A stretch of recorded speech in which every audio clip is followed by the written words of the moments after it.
Merhaba, ben Aslı Özkaya. Bir Şansım Olsa programının sunucusuyum. Geçmişte alınan kararların hissettirdiği pişmanlıklar ve omuzlarımızda biriken o büyük yük.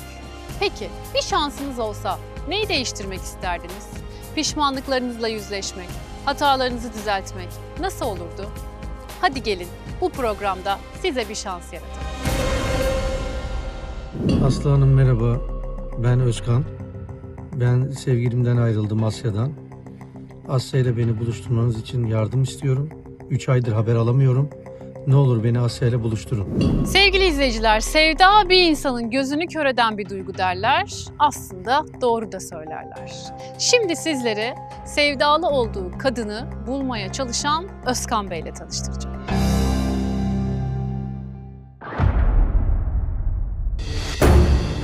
Asya benim sevgilim, beni terk etti.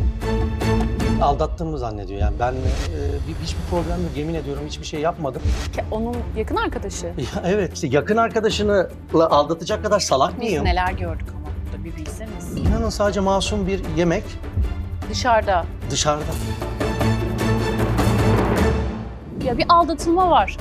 Kesinlikle katılmıyorum. Bir aldatma var. Kesinlikle yüzüğümle bekliyorum. Ama kim kimi nasıl aldattı? O kısmını Ben hala çözeceğim. Beni onunla buluşturun dedim. Siz bana hala aldatmaktan, paradan, şundan bundan bahsediyorsunuz. Ben onu seviyorum diyorum. Tekrar bir araya gelse tekrar bütün televizyonları toplarım, tekrar bütün daireleri alırım. Seviyorum. Anladınız mı? Seviyorum.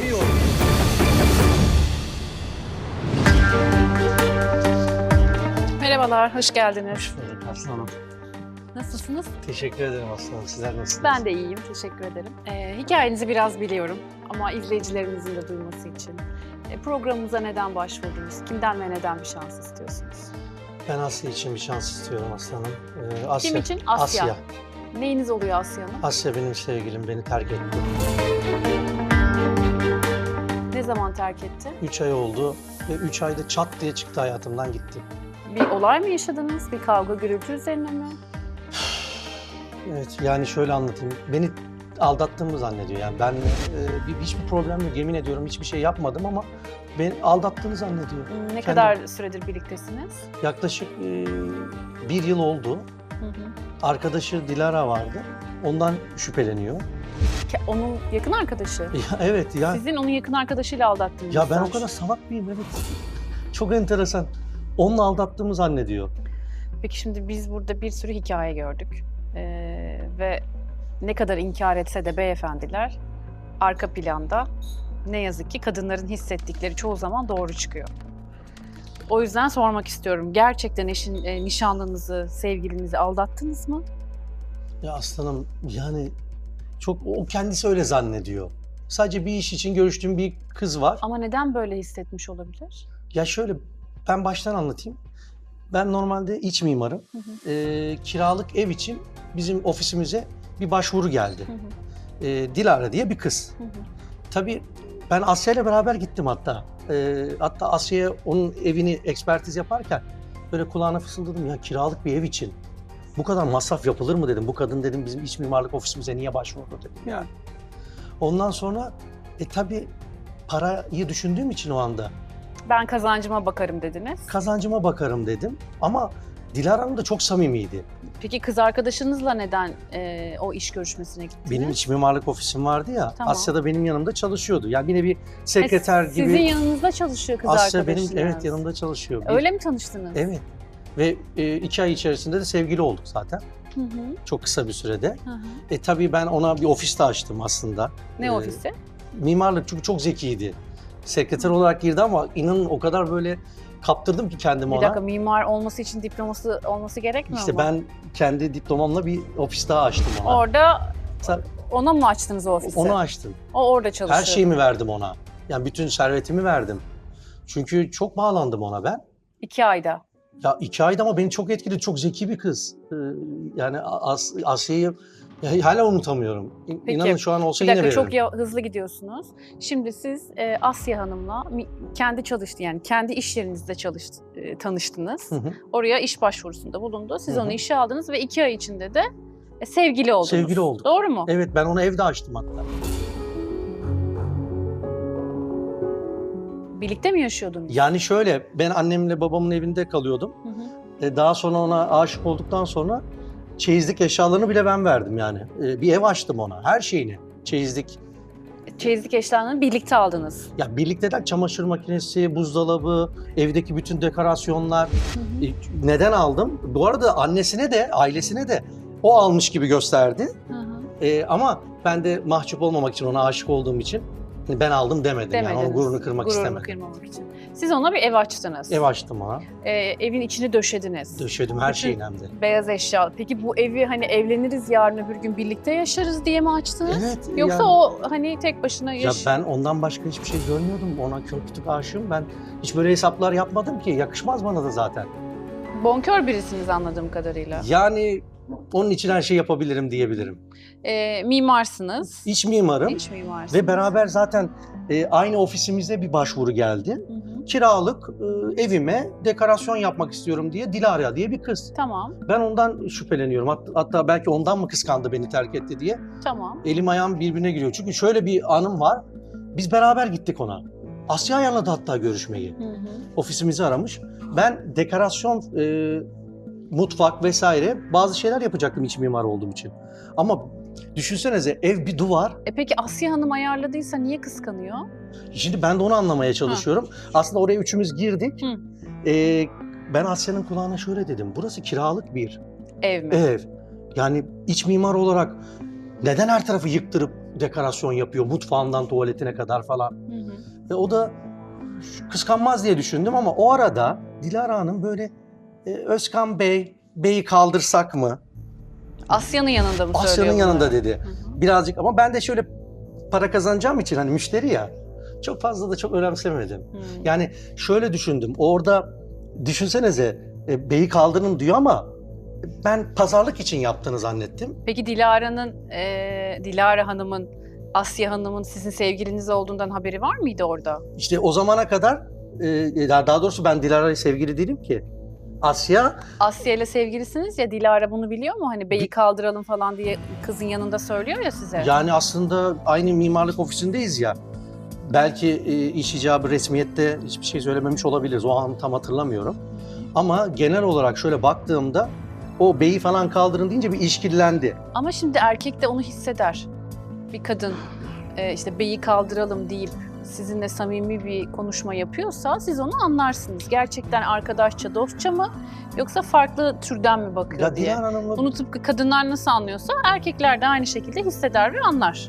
çok haklısınız ama o samimi, işim gereği sosyal medya uzmanı falanmış Dilara Hanım. İşi gereği samimi olduğunu vesaire, bir de ben de pazarlık yapacağı için böyle yaptığını düşündüm. Aklıma hiç gelmedi gerçekten böyle kıskanacağı şeklinde. Hatta Dilara Hanım'la daha sonra bir kez görüştük. Ondan şüpheleniyorum. Niye görüştünüz? Yani o istedi. Nerede görüştünüz? İnanın sadece masum bir yemek Dışarıda. dışarıda.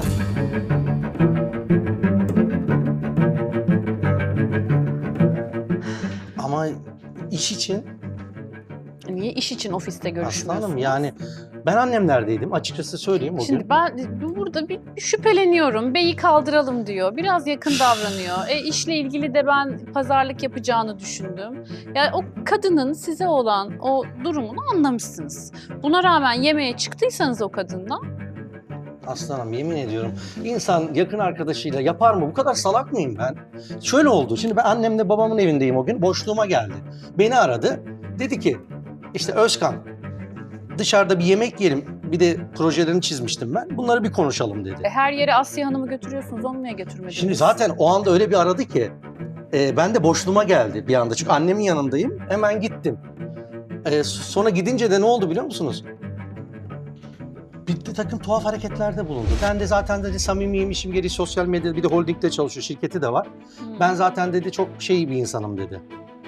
Herhalde orada Ne bir gördü insanım? bizi. Gördü derken tam olarak görmedi Asya bizi. Basmadı yani yemeği. Neyi gördü? Yani onunla yemek yediğimizin haberini aldı. Nasıl aldı? Şimdi bu sosyal medya fenomeni ya.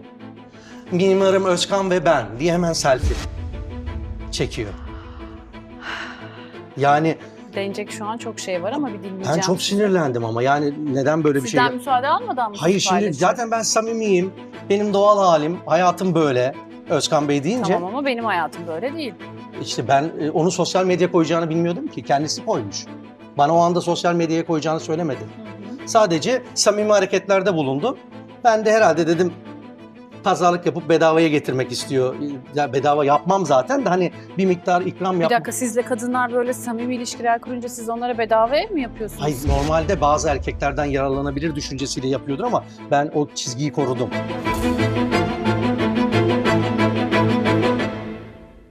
Şimdi hem bir kadın gözüyle bakıyorum hem sizi anlamaya çalışan bu programın sunucusu gözüyle. Siz bir müşterinizle iş için bir araya geldiniz ofisinizde. Tamam. Bu kadıncağız size beyle ifade ederken, beyle yani Özkan Bey diye hitap ederken bir anda beyi kaldırıyor. Ve siz diyorsunuz ki beyi kaldırdıktan sonra biz yakın bir ilişki içine girdik. Çünkü samimi tavırlar sergiledi bana. Ya ama Ve sonra kız size işle ilgili adı altında dışarıda bir yemek teklifinde bulunuyor. Bir nevi buluşmaya gidiyorsunuz. Çünkü iş konuşulacaksa iş yerinde konuşulur. Çünkü bir mimarlık ofisi var. Hadi sizi o evin içini dekore edeceğiniz eve çağırsa ve orayı görmek için gidiyor olsanız tabii ki buna Ama bir Asya, sözüm ben yok. o Sizi gitti- bir yemeğe davet ediyor ve siz o yemeğe gidiyorsunuz. aslanım ama Asya ben Ve Dilara yemekte gittik o eve. sizinle birlikte baş başa olduğunuz bir yemekte fotoğraf paylaşıyor ve sosyal medya hesabından bunu yayınlıyor ve siz ben kız arkadaşımı aldatmadım diyorsunuz. Görüşmeyi neden Asya ayarlıyor o zaman? Benim Dilara gibi bir müşteriden haberim yok. Onun zaten yakın arkadaş olduğunu öğrendim daha sonra biliyor musunuz? Hı hı. Asya ile Dilara yakın arkadaş. Ben yakın Yakın arkadaşını, arkadaşıysa niye kıskanıyor? işte yakın arkadaşını aldatacak kadar salak Biz mıyım? neler gördük ama burada bir bilseniz. Bunun salaklıkla ilgisi yok. Yani ben size bir şey söyleyeyim mi? Onları ben tatile bile gönderdim biliyor musunuz? Neler yaptım yani. Bu olaylardan sonra mı? Şöyle aslında daha sonra samimi oldular. Hı. Çünkü bu olaylardan sonra Asya beni terk etti. Trip attı 3 gün. Ofise gelmedi. Haklı bence. İkinci ofisimiz var ya onu Hı açtım. hı. Oraya gidiyormuş ama haberini aldım. Yani gidiyormuş oraya. Ve ben de Size sinirlendim. tepkili yani şu Ben anda. de mesaj falan attım böyle bir tripleri yapamazsın diye. Sizin bu sırada hoşunuza gidiyor muydu böyle bu kadın tarafından Ya beğenilmek, beğenildiğinizi hissetmek, samimi davranması hiç kesinlikle size? hiç o şekilde ben sadece müşteri olarak bakıyordum Dilara'ya. O samimiyetini de tamamen pazarlık için yaptığını düşünüyorum. Zaten Asya getirdiği için onun arkadaşı ya da bir müşterisi gibi düşünüyordum. Hiç bu noktalara geleceğini düşünmüyordum. Ben ondan şüpheleniyorum hala. Kimden? Yani o Dilara yüzünden benden ayrıldığını düşünüyorum. Hı hı. Ama ofise 3 gün gitmedim ben. O da gelmedi. Hı hı. İkinci ofisi aradığımda haber aldım. Orada olduğunu biliyorum ama Tamam. gurur yaptım, gitmedim. 3 gün sonra her şeyi kapattı. Peki evi siz yapmışsınız, birlikte yaşadığınız Evet bir ev var. ama noterde ne yaptık biliyor musunuz? Biz mal sahibine gittik. Parayı falan ben verdim ya. Asya dedi ki benim üstüme olsun dedi. Şimdi çamaşır makinesinin hepsini ben aldım kredi kartımla.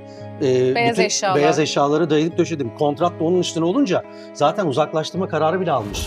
Siz bu evi baştan aşağı, çatalından, bıçağından, perdesine her şeyini siz yaptınız. Bütün her şeyin. Yani bir evlilikte ne gerekiyorsa aslanım her şeyi yaptım ve onun üstüne yaptım. Ve polis kararıyla eve giremiyorum.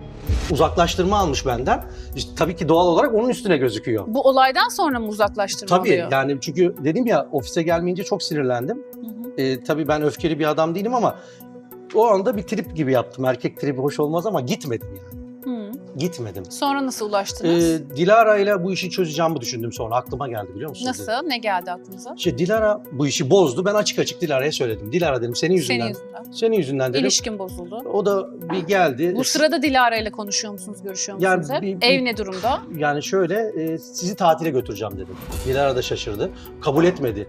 Hatta maddi tekliflerde bulundum. Onları sonra yurt dışına gönderdim. Fransa'ya, İtalya'ya. Neden? Şöyle Dilara benim aramı yapsın diye. Şimdi Asya ile ayrıldım ya. Hı. Bana trip atıyor. En yakın arkadaşı da onun olduğunu biliyorum. Ayrılmadınız. Asya sizi terk etti. Terk etti. Aldattığınız için. Yani çok canım da sıkın. Artık denize düşen yılana sarılır mantığıyla. Dilara'ya dedim ki sen bununla bir tatil yap. Hı. Lütfen aramızı toparla. Senin yüzünden oldu. Hepsini baştan anlattım. İşte senin kiralık evini dekorasyon için orada beni kıskanmış olabilir vesaire. Dilara başta kabul etmedi ama sonra kabul etti. Bütün masraflarını verdim. Bunları yurt dışı tatile gönderdim. Ve dönüşte de yüzük aldım. Çünkü döndüğünde Dilara onu ikna edecekti ya, evlilik yüzüğünü aldım. Etti mi ikna? Hayır. Niye? Sadece masraflarımla kaldım. Nasıl, edememiş mi? Yani Dilara'ya da ulaşamıyorum artık, biliyor musunuz? Artık Dilara'ya da ulaşamıyorum. Tatili de yaptılar. Storylerini gördüm. Yüzüğüm elimde kaldı. Fransa, İtalya hepsiyle gezdiler. Çok yüksekte bir masraf yaptım. Yani yakın bunları ben onlara söylemiyorum ama. arkadaşmış öncesinde. Yani ben öyle düşündüm. Daha sonra yakın olduğunu düşündüm. Çünkü noktaları birleştiriyorum Aslı Hanım. Noktaları birleştiriyorum. Fransa'ya giderken, İtalya'ya giderken hepsinin parasını siz mi ödediniz? Evet. Uçak bileti Ne kadar Otel. ödediniz, ayıptır sorması? 12.000 euro üzerinde bir para verdim. Zaten evim içinde biliyorsunuz 400.000 ve üzeri Bir harcama yaptınız. Hepsini yaptım. Bütün her şeyimi ona verdim. Yani bu sorun değil. Yeter ki bana gelsin. Yani inan zaten evlilik için yapıyorum ben bunu. Peki şimdi 2 aylık tanıdığın bir kızı hemen bir evlilik moduna geçtin. Nasıl yaptın? Niye böyle bir şey yaptın? 2 aydır tanıyorsun daha. Bu kadar para harcıyorsun, tatillere yolluyorsun, ev tutuyorsun. Bir de evin kira kontratını onun üstüne yapıyorsun. Ondan sonra evin içini tepeden tırnağa döşüyorsun, kıza teslim ediyorsun. 2 aylık bir kız. Aslı Hanım, zaten siz de dediniz ya 2 aylık bir ilişki. Madem yani benim o zaman sevgili moduna koyalım. Ben o zaman Dilara ile gitseydim tatile. Madem Dilara'ya sonradan aşık oldum. 2 ayda evlenecek bir süre değil diyorsunuz ya. Bakın bu kadar kameraların önüne geldim ben.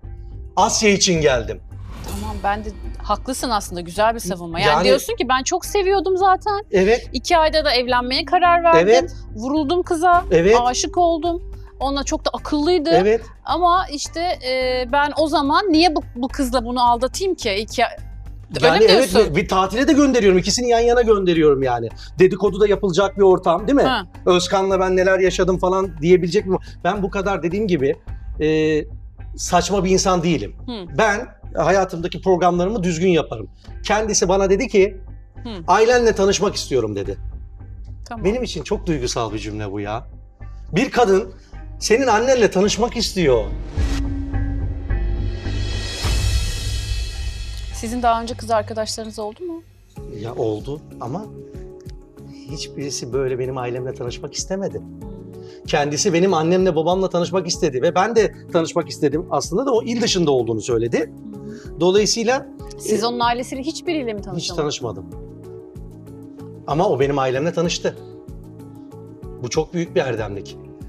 Ve annemle o kadar iyi anlaştılar ki, annem de çok hanımcık dedi. Ama gerçi benim annem başka bir eve çıkmamı istemiyordu.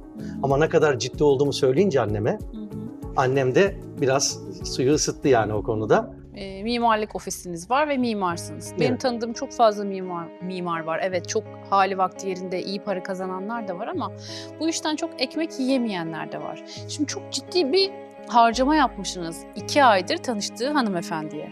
Bu gelir nereden? Vefa Ailenizden de diyelim, mi var? inanın benim annemle babam, Kayseri'de biz doğduk. Ben Hı hı. baştan anlatayım size. Tamam. Kayseri'de biz doğduk. Ben okumak istiyordum. Annemle babam zaten öğretmen. Hı hı. Ama köyde bir hanımefendi var. Bu hanımefendi bakıma muhtaç. Ve annemle babamın sadece bir vefası bizi zengin etti, biliyor musunuz? Nasıl? Şöyle, köyde bakıma muhtaç bir ablamız var. Hı hı. Nuriye abla diye. Hı hı. Annemler bir gün tak Kayseri'deki merkez evimize getirdiler bunu. Yaşlı bir kadın Yaşlı mı? bir kadın. Hı hı. Bakıyorlar. İşte çok özür dilerim, altını bile değiştiriyorlardı yani. Kadının kızı falan yok muymuş? Ya aslında Ailesi, çocukları. bir tane oğlu var ama pavyonlarla işte kumar kadın falan bir sürü pis şeyi varmış. Hatta Nuriye abla bize şey derdi. Bu paralarını yemeye çalışıyor ya. Madem kadınla kızla paraları yiyorsun, Hı. o zaman git kendin çalış diye onu kovuyor zaten. Tamam, oğlunu Erkeği. istemiyor, oğluyla görüşmüyor. Reddediyor. Tamam. Şey ise ama Kızı kızı var ise mı? kızı bir geliyor göstermelik köye. İşte bir duruyor. Sonra bakıyor ki köylü sahip çıkıyor, altını bezliyor falan. Çok özür dilerim, bunları söylemek zorundayım ama Yok, bunda ayıp bir şey yok yani, canım yani. bu ağır, yatalak bir Aha. hasta olduğu için ben evimi tutayım alacağım annemi diyor. Çekip gidiyor. Nasıl olsa köylü bakıyor ya. Bir daha da gelmiyor. Bir daha da gelmiyor. Sonra benim babam benim Kıyamıyor. annemsin diyor artık. Bizim eve getiriyor, şak diye Nuriye teyzemizi koyuyor. Sizin anneanneniz, babaanneniz var mı? Var, o da çok yakın. Ha, Bizim Kayseri'ye çok yakındı. Tamam. Ama bütün bakımlarını vefa olarak Sizin evinizde kalıyor. bizim evimizde kalıyor.